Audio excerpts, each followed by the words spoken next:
Hey guys, welcome back to my channel. As you know, my name is Josh, and I'm continuing this Money Talk series where I get to interview really cool people who are doing great things in the personal finance world.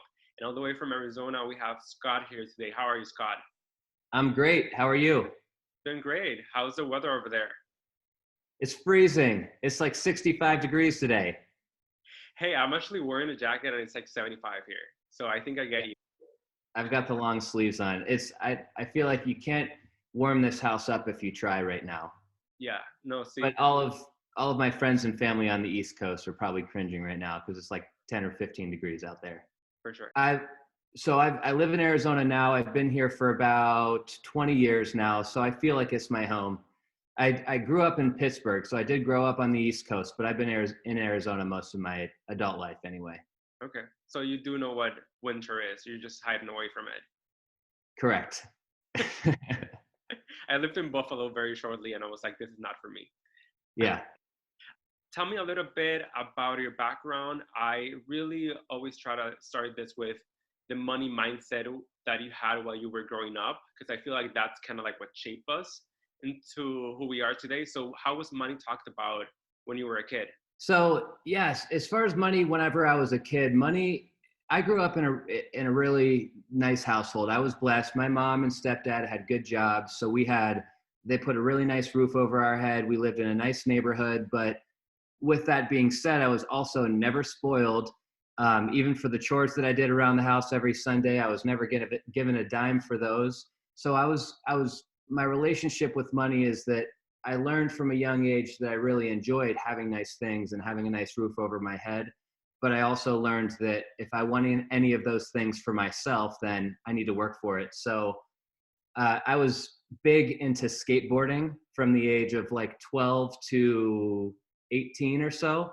And so to fund my skateboarding hobby, my mom wouldn't buy me skateboards unless it was my birthday or Christmas. So I got a job at McDonald's at the age of 15. That was one of the only places around me that was hiring at the time. And I worked for McDonald's until I turned 16, which is when I got a job at an ice cream shop. So that was a big upgrade for me. I was making a little bit more money there. And then by the age of 17, I was working for this company called MCI selling long distance phone service. It was a sales job. And so I went to school because I was in high school at the time, obviously. I went to school. And then as soon as I got out of school, I worked from 6 p.m. to 9 p.m. selling long distance phone service Monday through Friday. And so that's my relationship with money is I started working as early as I possibly could. And at the time, I was really only looking to fund my skateboarding hobby and do some upgrades to my car. But my relationship with money, of course, is different and it has matured over the years. But That's crazy. It's funny that you mentioned McDonald's because one, I didn't know you could work there when you were 14, and then secondly, I don't even eat McDonald's anymore. I'm like, you become so conscious as you grow up. yeah, it was actually 15. I don't know when they're hiring nowadays, but back then they were hiring at 15.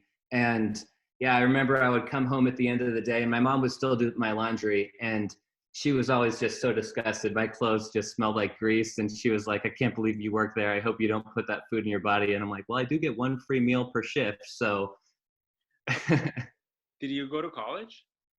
I did not go to college. So right after high school, I wanted to be an entrepreneur and be involved in real estate at a really young age because I saw, even though my parents were not in real estate, I saw them having success in real estate. And so right out of high school, I actually went to school to get my real estate license. And so I skipped college to be a real estate agent. And shortly after real estate school and passing my exam, at the time I hadn't made any money as a real estate agent and I was just trying to figure out how to find my way. And I had a friend who was working for a mortgage company who was making a killing as a loan officer. And he was like, hey, Scott, we're hiring over here. The market's on fire. I know you want to be a real estate agent, but you can come over here and make money now. And he was making like $10,000 a month at that time. It was crazy. So he basically convinced me to go join his company, and I did, and I did well. But I didn't go to college because of that. I went straight to be a real estate agent, and then shortly after to be a mortgage loan officer. Okay. Did you make any deals while you were becoming a loan officer, or you kind of like switch to the banking part? That's a good question. So no, unfortunately, it was a conflict of interest to have my real estate license and work for this company. So I had to I had to make my license inactive basically so that I could be a mortgage loan officer. I wasn't able to practice real estate at that time, and I never went back. So I haven't been an agent since, and I don't plan to at this point actually because my life has just gone a different direction. I'll tell you this, your life is probably less stressful.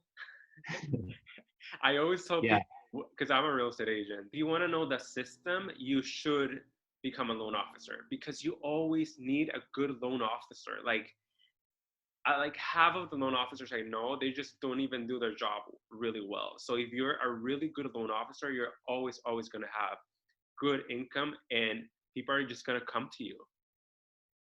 that's very true. I mean, people need loans in any market, but people are buying and selling houses in any market as well. But I mean, yes, hats off to all of you real estate agents out there because you're right, it is really hard work.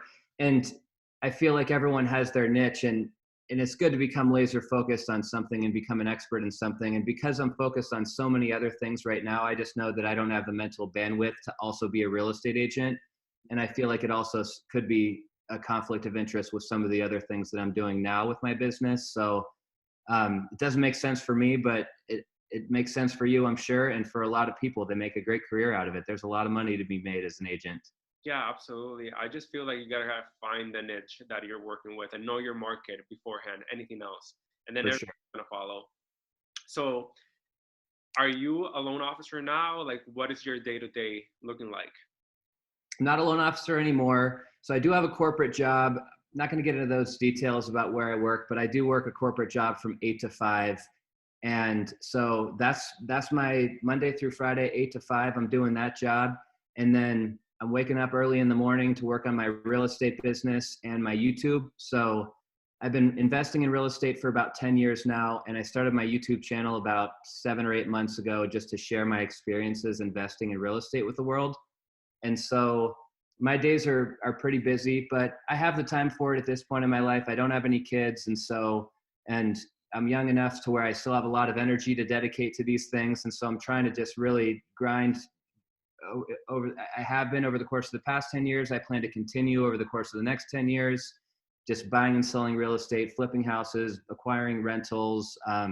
You may have seen on my channel, if you follow me or others that do, that I'm really trying to aggressively pursue commercial real estate now as well. I want that to be sort of the next chapter of my investing journey. So Yeah. my days and weeks are busy, but I enjoy it. And that's what's nice is that both real estate and YouTube, I have a lot of fun with. So it doesn't really feel like work.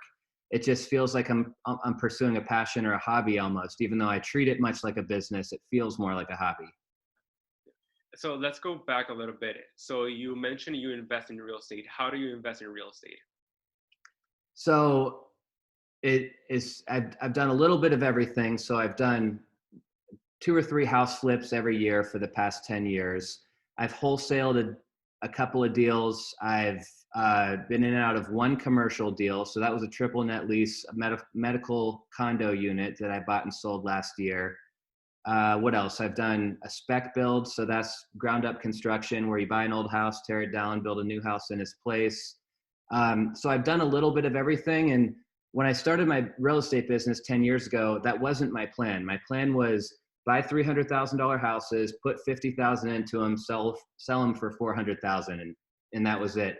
But I quickly learned that you need to be more adaptable in this business and more open-minded to other types of deals. And so I feel like if I niched down in my investing strategy at different parts of my investing journey, I may have become more of an expert in that niche, but I would have missed out on some other opportunities had I not been so open-minded. So I have done just about every type of real estate investing that you can do up until this point. And that's why looking forward, I want to focus on continuing the house flipping because I really enjoy that, but focus much more on commercial real estate, specifically triple net leases moving forward. Can we talk about your first deal? Yeah, for sure. So my first official deal was the house that I bought for myself. It was a primary residence. I bought that at the age of 25. I was looking for a house hack. If you don't know what that is, it's basically where you buy a duplex or a fourplex and you live in one unit and you rent the others out. And there was a lot of competition for small multifamily at the time. There still is around here. And so because of that, I didn't find a multifamily. I ended up just finding a regular single family residence in Scottsdale. I bought that, and my version of house hacking is I had roommates. And so that was my first official deal is I lived in the house. I had roommates who basically paid for my mortgage. And so that was my first deal, but I don't consider it my first business deal because I just bought that house in my own name for myself. Within about a year of that first deal is when I did my first flip. And so this was a short sale off market. Well, it was on market, but it was the short sale contract was being negotiated. So long story short, I was turned onto the deal because of this network that I built up, because I spent that year prior just networking and getting in touch with as many agents and people in the business as I could. So one of these agents called me and said, "Hey, I have this short sale opportunity. Are you interested?" And I ran the numbers really quick and I was like, "Yes, this is a perfect fit." So, gosh, what are the details on that deal? I think I bought that deal for $207,000, which is insane. You can't touch that same house for $500,000 today. But I bought that one for about 207. It was clean, like livable, but completely dated. Like everything in the house needed to be touched. And so I got into that deal for 207. General contractor that a friend of a friend referred me to is who I hired, and he just killed it on that job. He did awesome. So it took me about 5 or 6 weeks to remodel that place from start to finish, which is also crazy because today that same remodel would have taken 3 months. But we did everything: flooring, baseboards, paint, cabinets, countertops, the bathrooms, electrical work, the landscape package. We redid the pool. The plaster was falling apart. So we basically touched everything on that house, and we sold it for, I think it was 323 was the sale price. We tried to get a little more out of it, but we landed at 323. So after I paid for all of my interest and loan fees and commissions and everything else, I made $23,000 on that deal. And I was like, this is awesome. It was, it was like, it just was such an incredible feeling. I was just on cloud nine for as long as I could remember, because I mean, that's still a lot of money to me at this day. But at that time in my life, I felt like I'd struck gold, like I was rich, So that's, I mean, it's kind of a long story, but that was my first deal, was my primary residence, and my first official business deal was that one. You rented by the room. How Yeah. long did you keep that house for? So I kept that house for about 5 years. I bought it at 25. I sold it right around the age of 30. And so I kind of regret selling it at this point, but I wanted to upgrade my own personal residence to a better neighborhood. So I ended up buying another house I ended up looking for another house and buying another house that was only a few miles away, but in a much more up and coming neighborhood. And the only way I could afford to do that at the time was if I were to sell my primary residence. So I sold it 5 years later. My net on that one was 130,000. So that was a significant payday. Most of that I rolled into my new house that I bought in this other neighborhood. And like I said, had I not sold, I wouldn't have been able to afford that upgrade. And that buying that new house has proved to be pretty lucrative for me as well, for a number of reasons. So I'm glad I made the move, but as I get older and older, I start to realize selling these deals isn't always the greatest plan, even though it feels like a great plan at the time, because the values continue to go up slowly over time. And when you lock in these low interest rates, we're not going to be able to get loans like this forever. So I wish I held it, but I didn't. So how were you generating money while you were doing so many deals at the same time? Were you working 9 to 5 at the same time and you were saving up and then making another deal, or you partnered up with someone? Yeah. So as far as the financing goes, so I've brought in several investors over the course of my journey investing in real estate. So, I've been pretty transparent about my own finances. I definitely don't have millions of dollars just lying around in my bank account to buy these deals myself. So I've used a combination of private equity lenders and hard money lenders. And that has costed me a lot of money. I mean, on that first deal, I made $23,000, which was awesome. But if I were to self-fund that whole deal myself, I would have made 60. So, I put all the right pieces together as the investor and the developer, and I kind of took my share at the end of it by overseeing the project and kind of being the director. But it does, it ends up eating into your profits a lot when you need to borrow money. But I think it was something I heard on Bigger Pockets originally, but they say a small percentage of a deal is better than 0% of no deal. So it's worked for me, and I'm looking forward to the day where I can self-fund all my own deals, but that's probably still another 5 or 10 years out.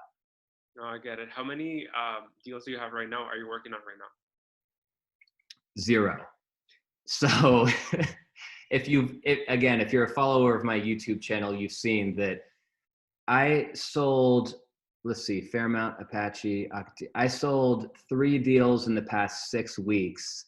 And it was that commercial deal that I talked about, that medical condo unit, and then a house flip that I'm super proud of, just right down the street. And that one turned out awesome, just sold that one. And then another one that I planned to flip, but I got an off-market offer that I just couldn't refuse. So I sold out of everything that I was involved in over the course of the past 6 weeks. So now I'm scrambling, desperately looking for another deal, but they're really hard to come by out here nowadays. My market is very overheated, like a lot of other big cities, and so it's created a challenge for me. I'm having to rethink what 2021 looks like for me and my business because of it. Yeah, and you mentioned on YouTube that you used to have a lot of Airbnbs. I think you had like 3, right? Yes, 3. Okay, so let's talk a little bit about that, because I really like how you are so honest with Yeah. these type of things, because people want to be a landlord and then they realize, oh, that's actually a job. You actually have to put a lot of effort, money, there's a lot of time into it. So let's talk about the challenges you face either with Airbnb or just in real estate per se. Okay. So I'll start with Airbnb, and you're right. I mean, I try to be as transparent as I can because I feel like in the beginning there wasn't anyone out there who was being super transparent, and that would have saved me a lot of time and headache and heartache if there was someone out there who was doing that. So with Airbnb, it was in 2017. I made the decision that I wanted to go big on Airbnb. I really believed in the model. The market that I live in is a really hot vacation destination. There's a lot of reasons that people travel to Arizona, especially during the cooler months of the year. And so I built out a business plan where I wanted to buy properties in the roughly $400,000 to $500,000 range, build them out so they're full-time Airbnb residences. So furnish them catering to Airbnb guests. And based on the property managers that I was having conversations with at the time, I thought this would be my sure shot ticket to retirement. It was the numbers were almost too good to be true, but I had several property managers kind of open up the books to me and share with me what the numbers look like. And so I went all in, not all in, but I went pretty heavy on Airbnb and acquired 3 properties in a pretty short amount of time. My exit strategy on these places was I was buying them right. I was buying them under market value. So I knew in a worst case scenario, I could convert them to long-term rentals or sell out of them. So I wasn't being completely irresponsible or uncalculated, but I was really committing to, in the furnishing of these places to this Airbnb model. And the biggest challenge that I learned, that I've shared with on my channel, you guys on my channel, is that my property manager was charging me a huge percentage, 25% initially, and then 20% once I had 3 properties under her management, which amounted to almost, well, depending on the property in the year, about $15,000 per property per year in property management fees, even more on some of the better years. And so that $15,000+ in property management fees that I was paying ultimately made this Airbnb business a business that was nowhere near what I imagined. So, we're talking about, collectively $5,000 per month, nearly $5,000 per month in income that I expected that I ultimately didn't end up receiving because the property management fees fizzling away such a large percentage of that gross income. So the biggest, I mean, that's kind of a long-winded answer, but the biggest challenge for me really was deciding if I should stay under this property manager or if I should self-manage. And I just realized that with everything else I have going on in my life, I can't self-manage. So I tapped out of the Airbnb market and slowly sold these properties off and converted the last one into a long-term rental. But there was a number of headaches along the way during my journey as an Airbnb host. And that was the biggest one, is working with this property manager. You're giving up a lot of control when you do that. You're giving up a lot of your income when you do that. And these properties are pretty high maintenance and require a lot of love and attention. And I just wasn't able to give them that as someone who was looking for more passive investment. When you were doing this deal, did you think it was going to be this hard? I mean, everything's been challenging. So I was kind of mentally prepared for it being hard in the sense of I had a lot to learn. I knew that going into it. But no, I did not anticipate it to be as high expense and high maintenance as it ultimately was. That's for sure. I was a little blindsided by that. I wasn't burned by any means by these deals. So I'm very glad that I lived through that chapter of my investing journey, because I feel like I learned a lot and I became more of a sophisticated investor because of it. And I'll do better deals going forward.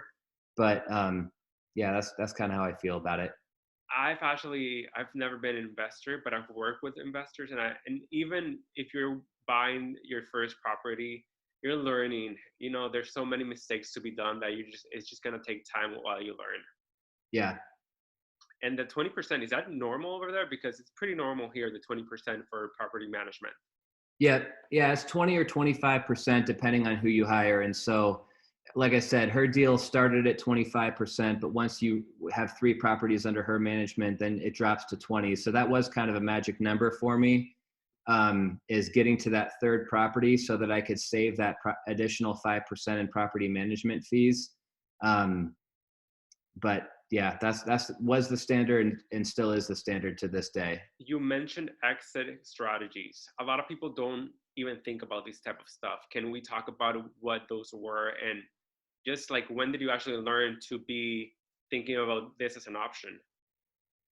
Yeah, so I mean, on any deal, we'll look at, any one property. Let's say I bought the property. We'll use one for example. I bought it for $425, and so I bought this property. This was my Mojave deal. I bought it knowing that the place in its current condition, it was probably worth $475, which doesn't mean that I immediately had $50,000 of equity, because after commissions and everything are paid, that fizzles away your profit quite a bit if you were to sell. But I knew I was buying a property for $425 that was worth $475 in today's market, and a property that I could probably rent for about $3,000 a month on a long-term lease. And so I knew that if I buy it for $425, I furnish it, which is going to cost me $10,000 or $15,000, just depending on what kind of deals I find. Then I'm all into it for say $440. At the end of the day, I've got options if this Airbnb thing doesn't work out. I knew that the Airbnb market around here was really hot. I knew that I wasn't going to be bankrupted by going into this, but I also wanted to make sure that if it didn't work out, or if there were some things that happened that I didn't anticipate or expect, that I had other options to where I could tap out of Airbnb and say, okay, I'll instead focus on the long-term rental option, or I'll just sell this and deploy that capital into something else. And so I think it is important to think about those options when you get into any deal, because it's not always going to go according to plan. Of course, I feel like it's never going to go according to plan. There's always Yeah. hiccups, always. Looking back, 10 years of experience, there's a lot of people that are starting now. I think the flipping, the Airbnb has really just sparked something on people. So obviously the market it's harder to get in now right now. So what would you tell people that are starting to invest? More important than anything else, I think, is get educated but also don't go into what they call analysis paralysis. So, in the very beginning, I was reading books and listening to podcasts and reading blogs, and I was meeting as many people as I could around town and kind of interviewing them and studying them. But I wish that I got involved sooner, because ultimately, you're not going to really learn how to do this until you do your first deal. And then you'll learn so much from your first deal, and you'll gain so much confidence from your first deal that you'll be able to parlay that into the next one and the next one and the next one. And it starts to become second nature over time as you get more sophisticated and wiser. So that's kind of my two part about what you do first is make sure you spend some time getting educated. Just don't go rogue and dive into it blind, but understand that at some point it's going to be extremely scary, but just do your first deal. What made you want to start YouTube? So it was just really what made me want to start YouTube more than anything else is I wanted to help people. So I've always thought about being a mentor or writing a book or starting to share my experiences and my knowledge with the world in some way. And I mean, let's face it, over the course of the past year, and during the pandemic, there's a lot of people who started YouTube channels. And I think it's because they had a lot of time to kind of reflect back on how they wanted to make an impact. And so I was much like a lot of those people, where it was in the back of my mind that I wanted to be that person. As the older you get and the more you learn, I feel like you get to a point in life where you want to start kind of paying it forward and educating other people on some of the things that you've learned over the course of your life. So I started it initially just to try to help people. And of course, long-term goals with the channel are I hope to grow the channel and grow a large audience, and it'll be another source of income for me and my business at some point in life, I'd imagine. But that wasn't the initial reason why I got into it. I got into it to help people, and I keep doing it because, like I said, I really enjoy it. I feel like it caters to the artistic side of me, because I have this business oriented side of me where most of what I do for work is very numbers oriented, Excel oriented, doing pro formas and underwrites. But this side of me, it allows me just filming and editing. It allows me to be more creative. So I really love it. Awesome. Yeah, I'm gonna post down below your links too, so people can go ahead and follow you and subscribe. Cool. Good. Do you have anything to add? Anything you would like to add? No, I mean, this was a lot of fun. I told you in the beginning, this is the first time I've done anything like this. And so I appreciate you just being so easy to talk to. And I hope that your audience finds value out of this. And if anyone has any questions about real estate investing or about anything that we talked about today, let us know about it in the comments, and I'll make sure to monitor the comments, and I'll answer any questions to the best of my ability. And maybe some of my responses today were a little all over the place or scatterbrained, because I have so much going on in my head, and just, I'm trying to share it all with you guys, but in a short period of time. So just thanks a lot for having me on. This was fun, and I enjoyed talking to you. Yeah, absolutely. And I will add, whenever you are starting to get into investing or just becoming a real estate agent or whatever type of job you're getting into real estate, I think it's really cool to surround yourself with people that are going to be honest with you. And I think that's one of the reasons why I really wanted to chat with you, because there's so many people that are going to say so many great things about whatever it is. And you see the glory, right? You see this great Instagram, social media presence that people present, but behind that, there's so much work. And Oh as yeah. you're telling me, you're waking up at 6 a.m. trying to find deals, and then you have your job, and then you're looking at deals over lunch. And those are things that people don't realize you have to do, but it comes with it. You're not always going to be making a deal. You're not always going to have money with you. So you got to find ideas and connect with people. So I appreciate it. Thank you for being here. Yeah, and I mean, this is a perfect example of it. Here we are talking on my lunch break, probably yours too, but this is just kind of all part of it. And when you enjoy it, it's not it's not a big deal. Like I wouldn't have imagined to spend my lunch break in any other way than hanging out here with you today. So, Well, you have my cell. Feel free to hang out whenever. And cool. buy me a house. We're good. Well, thank you. Appreciate it. Bye. Thanks.